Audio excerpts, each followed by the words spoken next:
আপনারা জানেন নির্বাচন কমিশনের ক্ষমতা অগাধ।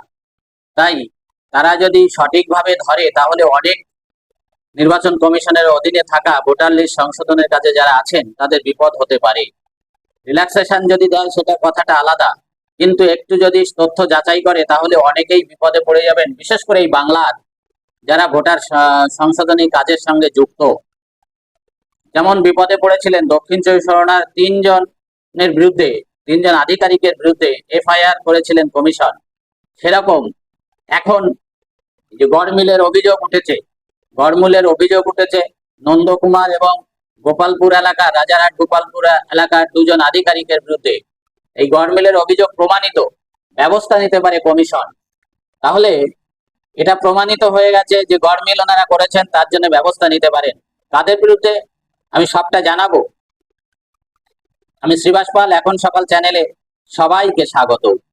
পূর্ব মেদিনীপুরের নন্দকুমার এবং উত্তর চব্বিশ পরগনা জেলার রাজারহাট গোপালপুর এলাকার নতুন ভোটার কার্ডে বিপুল গড়মিলের অভিযোগ পেয়েছে কমিশন। এ নিয়ে শনিবার মুখ্য নির্বাচনী আধিকারিকের সিইও দপ্তরে ডেকে পাঠানো হয়েছিল এই সংশ্লিষ্ট ইলেকটোরাল রেজিস্ট্রেশন অফিসারদের, মানে ইআরওদের। কমিশন সূত্রে দাবি, গড়মিলের তথ্য তারা মেনে নিয়েছেন। এই ঘটনায় জড়িত কর্মী আধিকারিক এবং ডেটা এন্ট্রি অপারেটর নিয়োগ দায়িত্বপ্রাপ্ত সংস্থার বিরুদ্ধে পদক্ষেপ করতে পারে সিও দপ্তর। কমিশন সূত্রে জানা গিয়েছে নন্দকুমারের 59টি এবং রাজারহাট গোপালপুরের 43টি ভোটার কার্ড এমন পাওয়া গেছে যেগুলিতে কোনো নথি যাচাই হয়নি।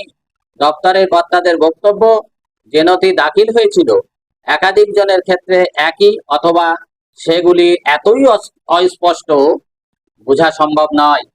এমনকি ইআরও স্তরে আবেদন অনুমোদনের আগে বুথ লেভেল অফিসার বিএলও স্তরে যাচাই হওয়ার কথা, সে কাজও করা হয়নি।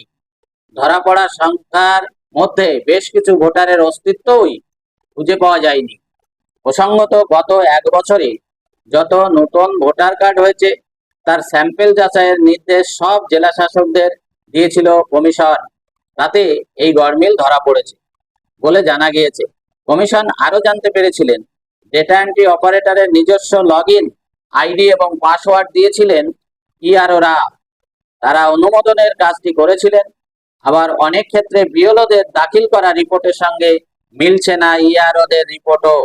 প্রসঙ্গত, এর আগে দক্ষিণ চব্বিশ পরগনায় এমন কাজ হওয়ায় 3 জনের বিরুদ্ধে এফআইআর করেছিল কমিশন।